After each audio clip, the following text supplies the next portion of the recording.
shots. Oh yes, it was fantastic. We're all there. We're all there. We're all there. And we all got space, elbow room. This also gives people time to check in and we're live.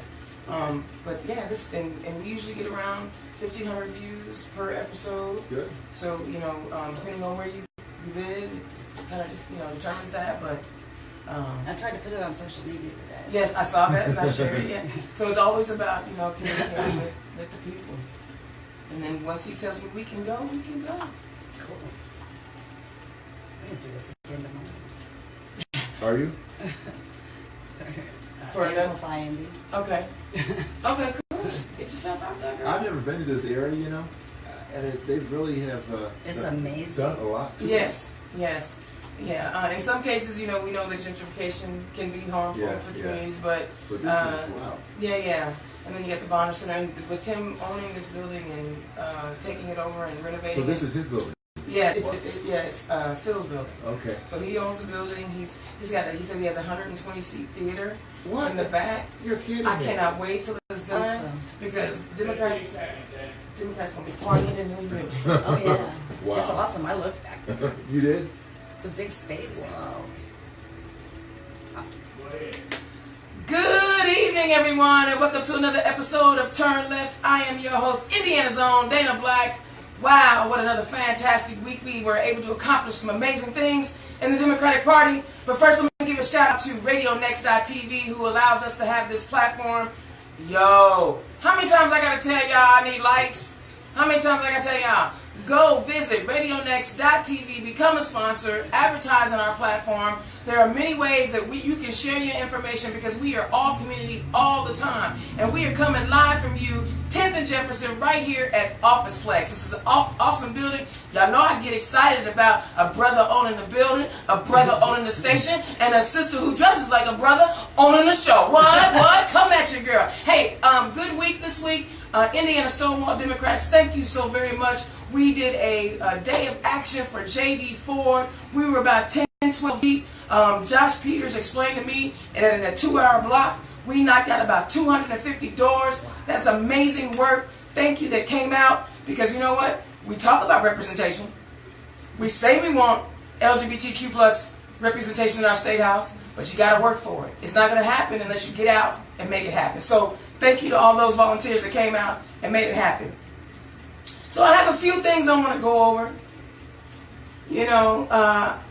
I'm going to keep the early part light because I got some heavy. I'm going to hit you at the end of the show. Councilman Mike McClellan. I got some issues. And I'm trying to be cool about it because I haven't seen the language yet. So I don't want to accuse him of anything. But he has submitted a sit and lie proposal to the City County Council because he has expressed that this proposal is going to curb panhandling. Because he is tired of panhandling in the Mile Square. Not all over Indianapolis, just in the Mile Square. But when I read it, the first thing that came to my mind was sit and lie. Sit and lie. Homeless people sit and lie, but they don't always panhandle. What are you going to do, Mike McClellan, with those homeless folk who are sitting and lying because they have nowhere else to go? Please tell me you are not trying to criminalize homelessness. It didn't set well with me when I saw it on. He was proud to put this out there. I saw it, and all I saw was we're going to arrest homeless people for being homeless. Maybe that's not the language. Maybe that's not what's happening. But I think y'all need to find out what Mike McClellan's goal is on this one. And he's my councilman. So yeah, I'm gonna call him out because I mean, will he be happy? He'll probably be happier if they were sitting and standing in our community. Oh wait, that's not gonna happen, is it? Because there's no homeless shelters in Lawrence, so we know that that's not gonna happen. All the homeless shelters, and then I posted about it this morning on Facebook, and he mentioned something about shelters. Well, obviously he doesn't know how the shelters operate. So he was saying homeless people can go to shelters. They can't at noon. They can't at 5. And there's only so many days that they can visit the shelter. So I'm hoping that this proposal is not a way to criminalize homelessness, because there are certain people in our city that are sick of seeing or tired of looking at our homeless community. Because their privilege and the opportunities, and because they've made some decent decisions in their lives, have not made them so above it all that when they see someone who is struggling, they want to criminalize them being homeless. So, Mike, I'm going to give you a minute to explain yourself. I'm going to wait till the proposal comes out, but it sounds to me like you're trying to criminalize homelessness. And that I will not stand for. All right.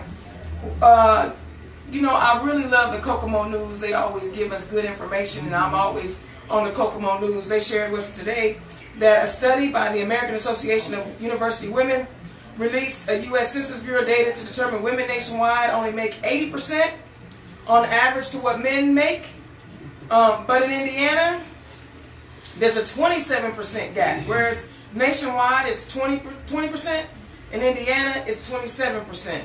That makes Indiana 49th out of 50 when it comes to pay discrepancies between men and women.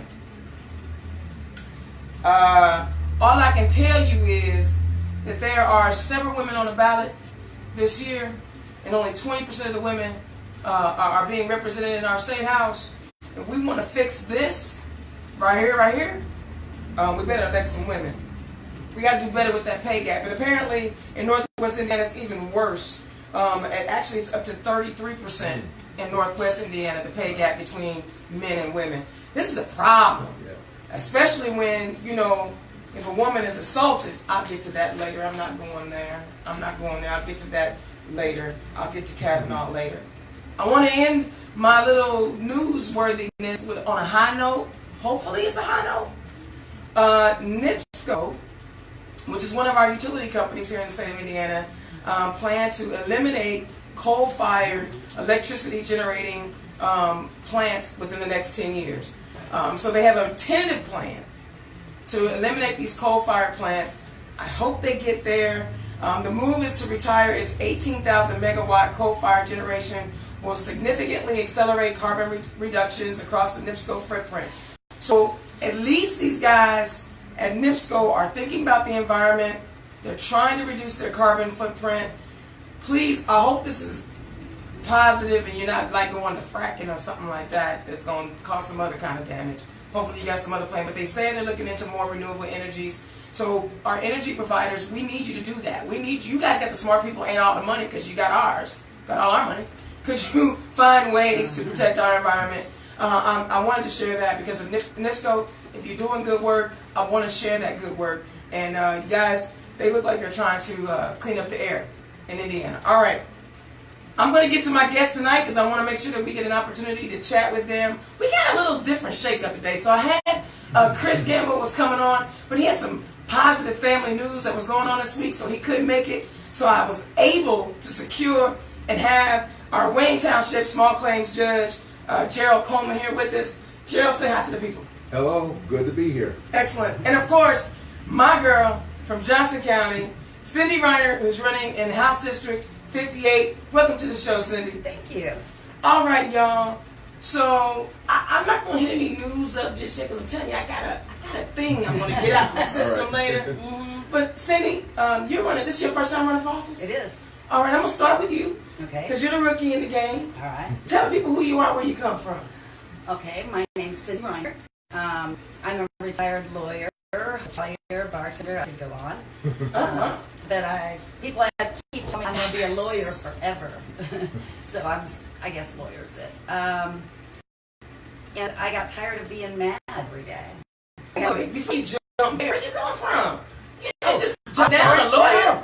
I was born in Lansing, Okay. Michigan. I moved to Indiana when I was 5 years old. Okay, well. So I'm a Hoosier. I went to high school in Perry Township.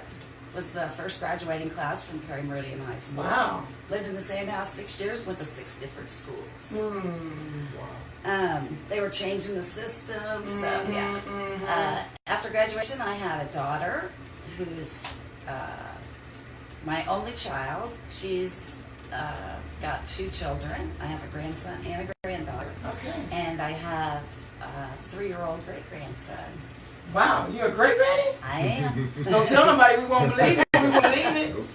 Wow. And so, yeah, okay, so you got ticked off. I imagine, you know, November the 9th, 2016 was your, excuse me, what the hell moment, right? Well, I was having those up to the election Okay, still. okay. But yeah, after that, I was just mad and tired of just being mad. I mean, I started protesting Nixon and Vietnam in the school bus before I could drive.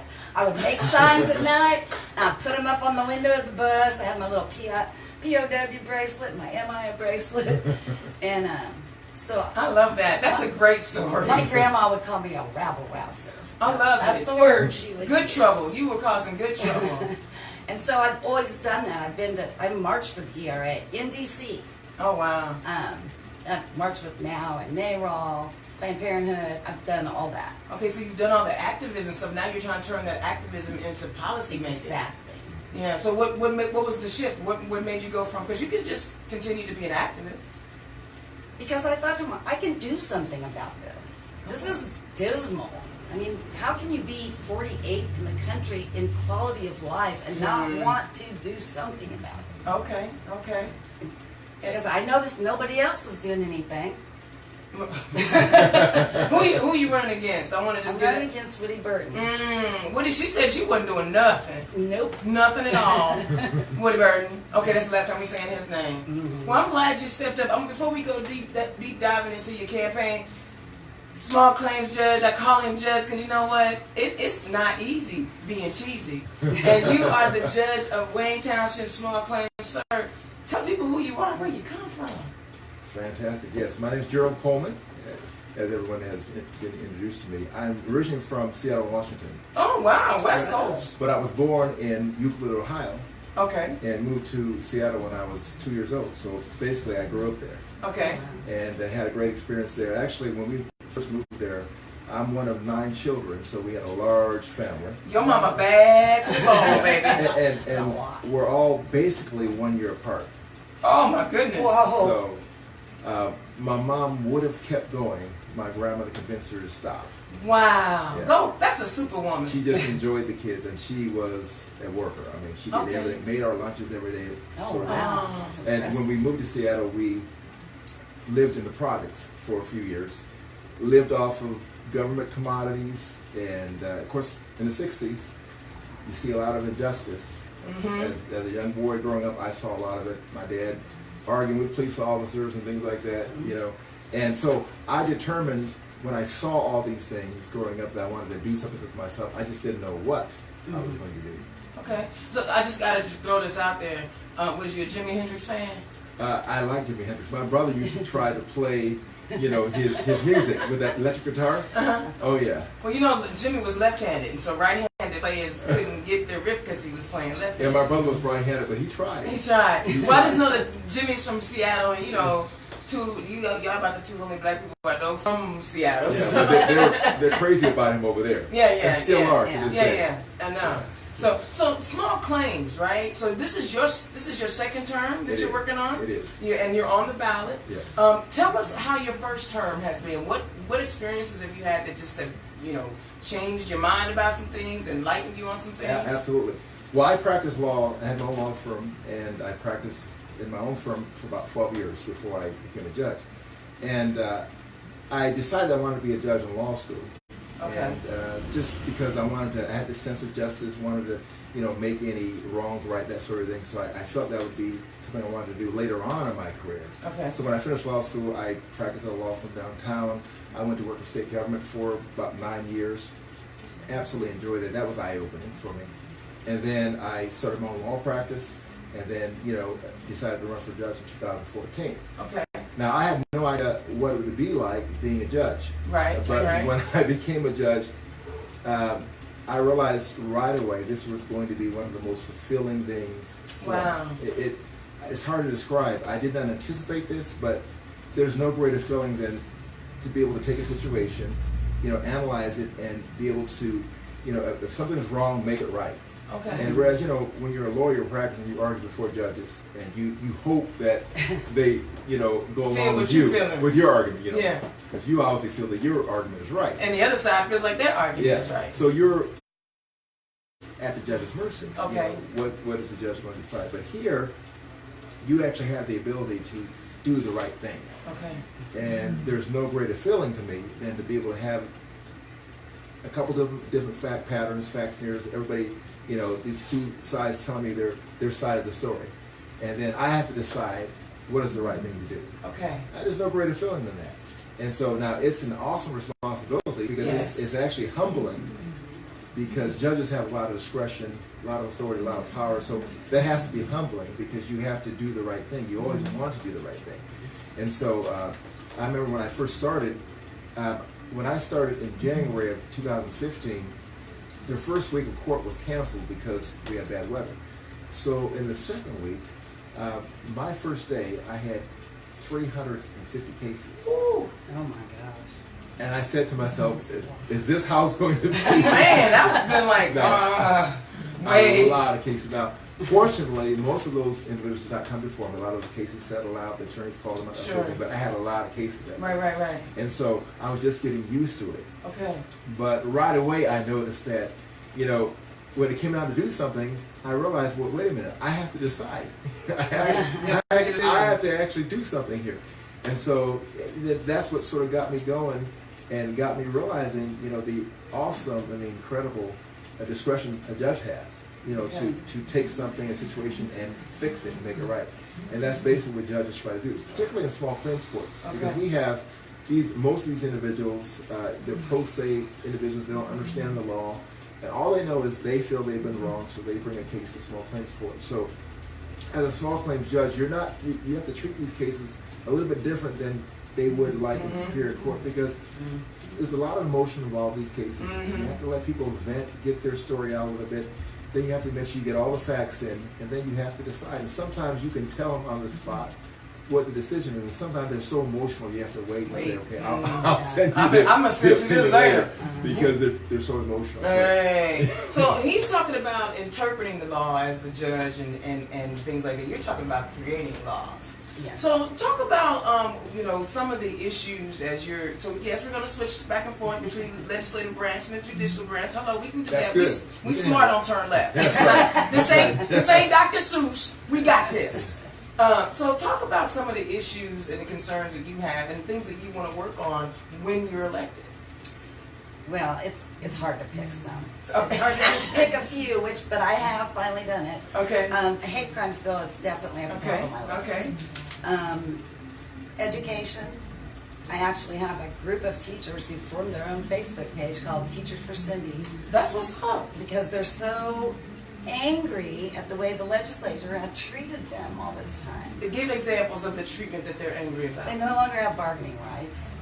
They can bargain for their not their hours, their salary, and what's the other thing? I forget what it is now. But they can't bargain for their pay. Okay.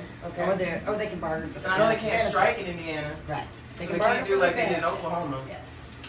They make 16% less today because they haven't gotten any increases in their pay. Right. They can't. They're stuck to this I-step testing, which is cumbersome. It doesn't teach kids things. It teaches kids how to take the test. And once kids find out that's how the teachers get graded and the school gets graded, some smart kids just do bad on purpose. They want their teacher to get fired. I mean, they think that that's going to do that. So that's an issue. Okay. I mean, I think you teach kids things. You don't teach them how to do well on a test. And I think that's the wrong way to merit-base the schools and the teachers. Okay. I know on this show we've talked about education a lot in reference to the students and the schools. I'm really interested in hearing more today about, what are the teachers telling you other than we know about ISTEP, we know that really is a money-making scheme, right? If you have any sense of what's going on in America, that is a money-making scam. Oh, yeah. And the bargaining rights. Tell me how when they lost their ability to bargain, are you saying that their pay increase, that their 16% less is because now they can't bargain anymore? No, now it's because of inflation and Okay. because how long it's been since they've gotten funding. Okay. And if you ask the legislatures now, every year they'll say, we gave more money to education, but what they did was put money in the voucher system. That does not help our neighborhoods, it does not help our communities.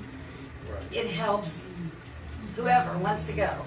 So they have all this, they're the number one. This is another thing Indiana can be number one on besides the number of coal ash ponds. My girl.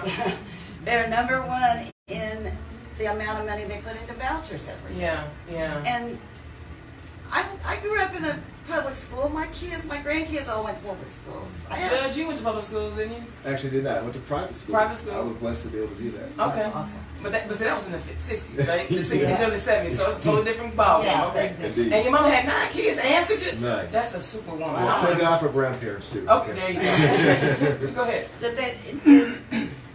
It encourages kids not to be part of the community, one. Second, it takes money away from the public schools. Absolutely. There are 3 school systems in my district. Center Grove lost over $1 million last year to vouchers. $1 And million of public money. Y'all not hearing this. $1 million of public money going to private and parochial institutions that can deny your child access. Because they don't have to take every student. And they don't have to follow the rules. They do not have to follow the rules. They can discriminate. They can. Ron Colley. Do I need to say anything else? Man. So, to me, I don't have a problem with some vouchers. I understand that some kids do better in that system. I'm okay with that. But I'm not okay with outspending public schools and it's almost to me like a self-fulfilling prophecy. If you stop funding public schools and you stop paying teachers, then the only place kids are going to go is to a religion-based school. Because I can only think of 3 schools in the state of Indiana that are private schools that aren't religion-based. And see, that's the goal, though. Absolutely, I believe that. If we don't know that Betsy DeVos and her plan in Michigan and what they are doing in our Indiana legislature is to continue to cut public education to the point that the quality of education that a child receives is dependent upon how much money the parent makes. I mean, the sins of the father. I mean, so like if your parents, did whatever they could and whatever happens, they're still kind of stuck in a poverty or just above poverty and they can't afford to send you to the best school, you are going to suffer. That's not what America is about. It's not. Did you want to chime in on that, Judge? Well, absolutely, I agree 100%. We have to believe in our teachers. We have to believe in our education. We have to fund it. Yes, sir. Absolutely. Because the kids suffer. The kids suffer. Absolutely, and that means our future suffers. Absolutely. All right? So I was at the Association of Indiana Counties conference this week, and although I really did enjoy the experience, and it was elected officials and their chief deputies and stuff like that. The glaring thing is the lack of diversity in these places. But what we miss is when these voucher systems and things were started, they were started to defund urban areas that most people aren't going to pay attention to because most of America doesn't care. But when you're talking about Carmel schools are shutting down and rural schools where there are no people of color, the unintended consequences of this, right, because they never intended for anyone to really be hurt but the urban areas and to resegregate our schools again, right? Let's just put it out there and be real about it. Oh, that's exactly. Quit pussyfooting around about it. You know what I'm saying? It is what it is, and the goal was to, defund and turn our public education into a profit-making entity. And so what other, you said hate crimes, and I get on that teachers because you know what? Teachers sent people to the moon. And I just couldn't understand how all of a sudden public school teachers became like the bane of existence. You couldn't even write this law if it wasn't for a teacher teaching you how to read and write. Exactly. You're absolutely right. It's just like, so I never could understand how public teachers became, I had great public school teachers. You know, So did I like I. to see more brothers in school. You know, because we don't have a lot of black men, not men of color. Period. In teaching, but I hope we get more men of color teaching. What was your third point? I would say the third one was in the environment. Okay. I mean, Indiana's terrible. 48th in overall environment. They're like 45th in toxins that seep out. And then I read that the taxpayers of Indiana are going to pay $20 million to clean up the Pence brothers' kill oil fields that they left. And right, I read an article that the Pence brothers just raised $450 million at a fundraiser this week. So why are we paying to clean up their mess? That's just backwards. It is backwards, but they get to do that. So, I mean, I find it interesting that Hoosiers want to be in a situation where they're like Alabama, Mississippi, Arkansas, West Virginia at the lowest level of economy. I mean, honestly, you take away our two sports teams, that's who we are. You take away the Pacers, you take away the Colts, that's who we are. At the bottom run, and then Republicans like team sport, but they have a unique ability to I'm going in today. I'm telling y'all. I used to be more diplomatic in my attacks on Republicans. Not today. No. Tell like it is. Not today. It just blurts out. And I know it's gonna be hard for you, Judge, because you have to stay nonpartisan. Somewhat, yes. And I get that, and I respect that. Yes. The show is called Turn Left, but I understand that. So when you're confronted with a law that's come down from the state house or an ordinance from our city county council that doesn't jive necessarily with your value system, and I'm not going to ask you what that is. Sure. How do you reconcile that? How do you work through that? I have a tremendous amount of respect for the law, and so as a lawyer, you have to. You don't necessarily always agree with it, but you respect it, because the thing about the law, if there's what you can call a bad law, as lawyers, everyone has a right to expect that the law is going to be applied a certain way. There's a certain expectation. So if judges take a law and decide to interpret it a different way, then you have a bunch of different interpretations across the state. In other words, so everybody who is confronted with the law ought to have a reasonable expectation of how the law is going to be interpreted. Okay. So I interpret the law as I believe it should be interpreted. Okay. And consistently every Okay. single time the Okay. same way, and of course applied to the facts. Of course, we don't make laws, we just interpret laws. So we interpret those laws according to what we believe the intent of the law was when it was written. But in terms of a law that's unfair, of course the legislature, that's their job to change it. And usually if there's an unfair law, one way or another, there's information that gets down to this legislature, and then, hopefully somebody decides responsibility to try to correct it. It doesn't always happen, but it certainly does happen sometimes. As you know, with the small claims courts a few years ago, there was a lot of discussion about small claims courts and what was happening to particularly pro se individuals, that it was sort of viewed as unfair to them. A lot happened. There was a study that took place.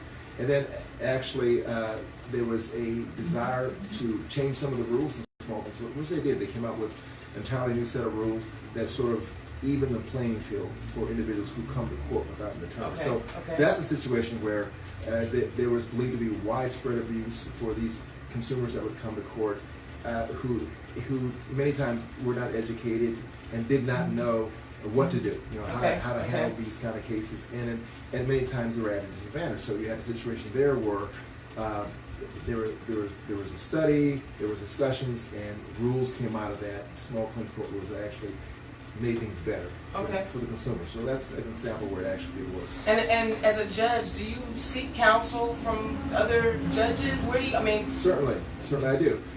You always have to have mentors. Okay. I think everyone should have one. But there are times when I have cases and I'm thinking about it a certain way, and I may call another judge up and bounce it off the idea. So what do you think about this? Is how I'm looking at that. And 9 times out of 10, the judge is seeing things the same way I am. Okay. Gerald, I think you're right on the money there. I think that's the way you should do it. Or they might suggest, here's another way to look at it. So it's always good to bounce ideas off of individuals, particularly when you get difficult cases. Okay. So. And as a young African American male growing up in Seattle, where'd you go to undergrad? I went to Walla College in Washington State, which is a small private college. In law school, you went to Howard University. HBCU, baby. Huh? Yeah. And so, how did you end up in Indiana? Well, when I finished Howard Law, a law firm was recruiting at Okay. Howard, one of the law firms at Ice Miller. Okay. They came to Howard, they were Okay. recruiting, and so Shout I out wasn't to Ice planning Miller. on coming back to Indiana. I was planning on going back to Seattle. But at this particular time slot, the interviewee had canceled, so I just stopped by to speak with the recruiter about Indiana, because I didn't know anything about Indiana. So this recruiter talked me into coming Nice. to Indiana for the summer for an internship. Okay. And once I came, I absolutely enjoyed Indiana. Okay, okay. You know, it's not too big, not too small. Right, I said, right. this town is not too bad. Right, right. So I decided they extended me an offer, permanent offer, job offer when I completed the internship. So I decided to come back. Okay, awesome. So, and the question that got me to there was, as a young African American male, who were your mentors? Who did you see that made you say, I want to be a lawyer, I want to go into law, I want to be a judge? That's a good question. In the schools I went to private schools, and my grandparents paid for it. My parents didn't have the money. Okay. But there were no African American teachers. In Seattle, there were not a lot of African American professionals growing up. Right. And so, I would read books, Marcus Garvey, You got your boat. You got your boat ready, man. Carver. You got to read books. Yeah. And that's what I did. And those, I Reading suppose, is fundamental, y'all. Yes. yeah, they inspired me. So I can't say that growing up I had a particular person I could go to. I just knew that when I saw what was going on around me, I didn't want to stay there. I wanted to do something different, and I just didn't know what. And I would say that when I was growing up, I developed a very strong relationship with God. Okay. And I think that sort of gave me a sense of being.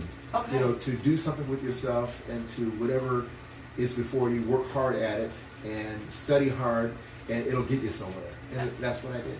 So, and you talked about being a firebrand, marching, peace rallies and ERA. Who were your mentors? Who did you see that you knew that you wanted to be a good troublemaker? Well, my first experience with politics was when I was 11. I spent the night with my neighbor. Okay. They had 6 kids. And my household was hardcore Republican. Oh. So there's me. Well, so wait a minute now, but we're talking about Republicans in the late 50s, early 60s. So they're a little different than the Republicans. Oh, yes. We know now. So when you say hardcore Republicans, I mean, Teddy Roosevelt was a progressive. Right. He was an environmentalist. So Yes. let's understand and put it in perspective. So it might not have been a bad thing. Well, my neighbors said, come on, we're going somewhere. I was spending the night over there for some reason. I don't even know why. So we all get in their station wagon, of course, with no seat belts or anything. So all stuffed in the back. Please. And we went to hear Bobby Kennedy speak the night that Martin Luther King Jr. was Whoa, killed. you were there. Wow. And I probably don't have... Wait. I was Take there. a moment, y'all. Take a moment. Take a moment. Every time I chills tell from it. it, right? Yeah. It's I never You were met there. anybody that was there until about 2 months ago, and the treasurer of the county party came up to me afterwards and he said I was there. Okay. Wow. And then at Labor Fest, one of the steelworker ladies Okay. said she was there. And I was Okay. like, oh my gosh, Wow. I'm there. I ain't gonna lie, I wasn't there. I'm sure I didn't even show up on the planet till like 2 years later. But if I was there, if I had been around, I'd have been there. And so I can't really tell you, I don't think I was mentally able to process what he said. Sure. But I knew how I felt when I was there. Mm-hmm. I knew how I felt about it, and I was like in awe. Okay. And then I think later it was Gloria Steinem and that. Yeah. Power women, man. And it's so crazy. So, like, I fit in multiple demographics, and so, people want you to do here, want you to do there, and, they often want me to tell them who I am first. Like, are you gay first? Are you black first? Are you a woman first? Well, I'll be honest, hormones beat out everything else. And so I'm always a woman first. And then it breaks down to being a black woman, then being a black woman who is gay. But there's something incredibly special about seeing women taking their power back now. Like, forget race. I mean, every racial demographic has a situation where women are being subjugated. It doesn't matter where you go in the world, women are being subjugated. It doesn't matter what color they are, it doesn't matter what religion they are, there are women being subjugated.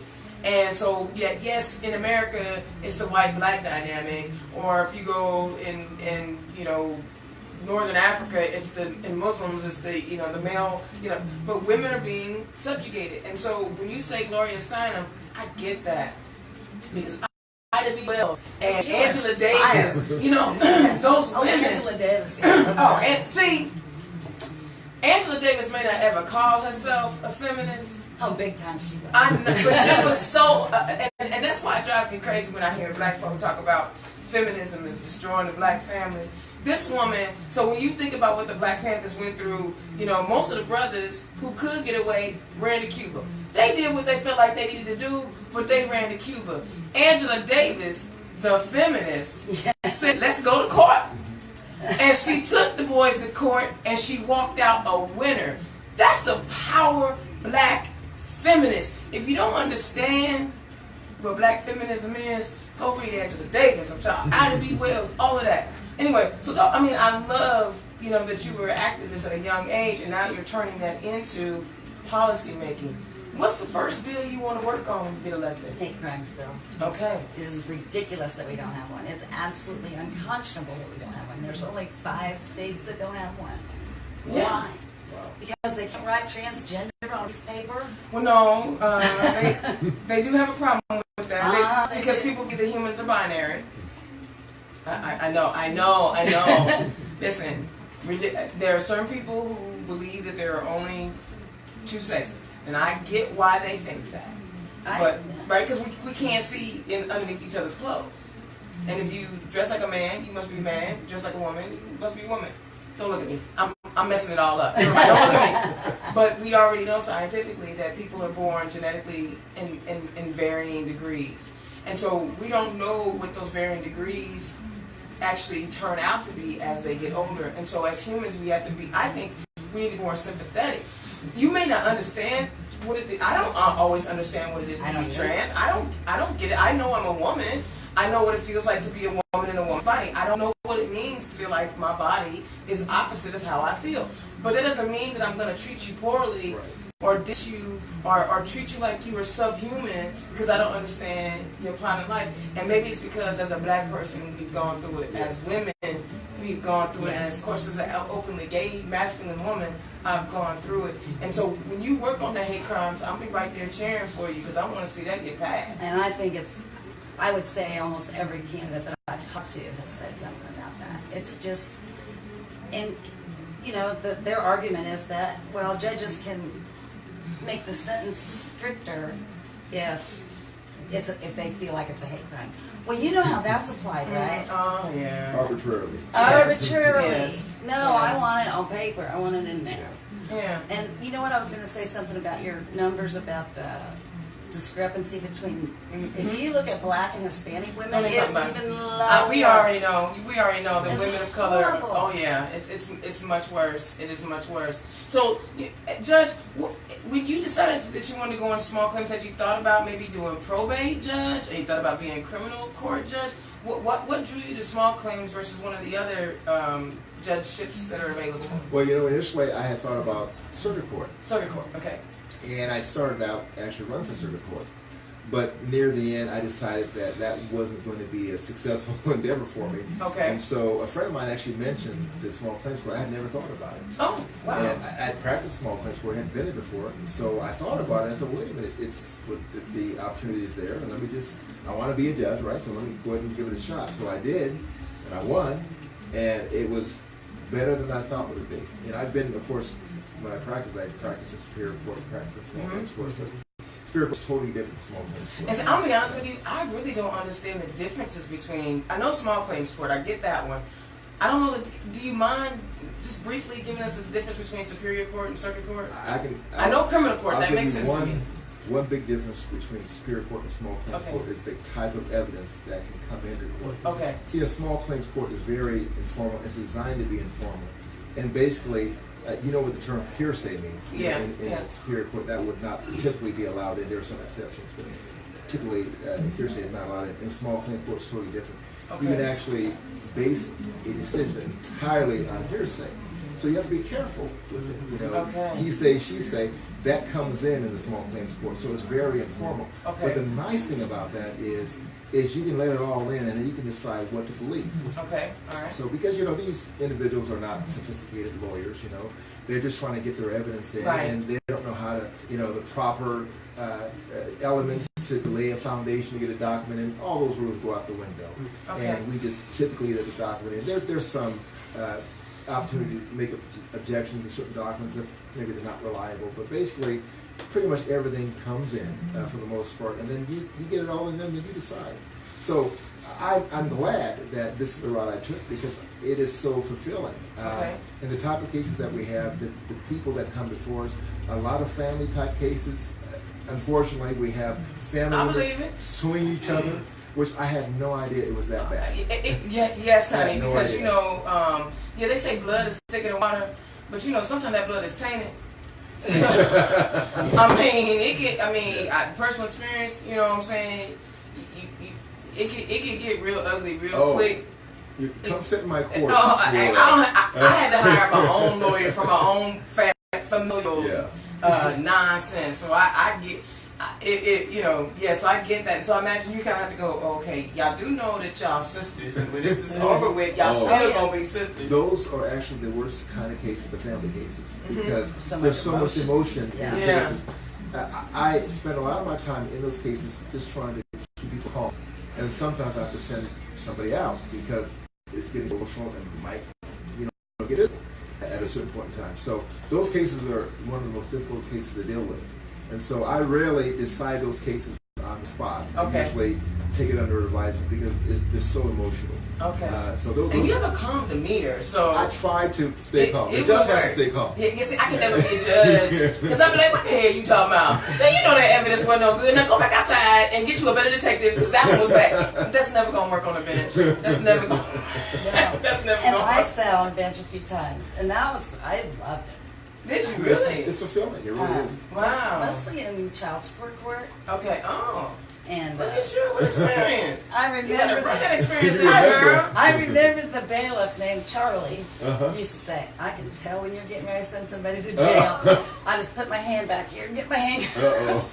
Your time is So up, I was right? trying to be calm, but apparently he could look at my face. Look, he's going to jail. That, I mean, so what kind of law did you I practice family law. family law. So you know exactly what he's talking Oh, about absolutely. when it comes to, you know, those family disputes. Oh, yes. But you also would be involved in like adoptions. Yes, I did some really cool adoptions. That was the best part. That had to be Guardianships, fun. Yeah, adoptions, those things those were like the treats. Yeah, I believe yeah. You know, I always say that family law lawyers have really good people on their worst behavior. Yeah, Criminal yeah. lawyers have bad people on their best behavior. That makes sense. I know in the city county, but I can always tell when it's adoption day. Because the Oh, kids yes. come in, and being an adopted child, it just resonates with me. And it's like, you see them in their best, and the families are ecstatic, and especially the mixed families, the blended families where, you know, people are just loving on each other. And it's a beautiful day in the city county building when it's family day. And they're all dressed up. And the kids are adorable, Yes. and you know, and the grandparents are there, and extended family are there, and you know, so family court, I imagine, can be the best of times and the worst of times. Yes. I'm quoting a novel, but I imagine it is. That's kind of cool that y'all both were judges. Wow. Have y'all met before? No, first time today. That is pretty awesome. Okay, so we got to get to the point where I got to ask you, where can the people find you? Because the whole goal is to get people to volunteer and donate to your campaign. Yes, my website's called MoveIndianaForward.com. Okay, MoveIndianaForward.com. Move Indiana Forward seems to be a big catchphrase. Hey, because because we're trying to move Indiana out in 1952. And I said, but I got the website. How come nobody else got it? I got it. Girl, when I got Indiana's Own, I was like, did nobody have Indiana's Own.com? Are we keeping this one for the next 20 years? Yeah. I couldn't believe it. I'm like, nobody had Indiana's Own. Right. And then if you get on my website, it'll have all my social media. I have a Twitter account, I have a Facebook account, an Instagram account. I try to keep up and answer people when they ask me Good. questions. That's what you got to do. And I have a very supportive community and some Good. supportive All my teachers are going to go out and knock all the apartment complexes in my district. Oh, that is amazing. Well, we need to send people to with those teachers. So when are you guys meeting up, and where are you meeting up at? We'll have a meeting next Monday night. Monday night at 7 o'clock at 339 Highland Avenue in Greenwood. 339 Highland, Greenwood, Indiana. Yes. Okay, and so you guys are going out knocking apartment doors with your teachers. And then when is your next fundraiser? I don't have one planned. Okay, but do you have an ActBlue account and all I that? definitely have it, and the links Okay. on all my social media and on my webpage. Okay, because she's gonna need money, y'all.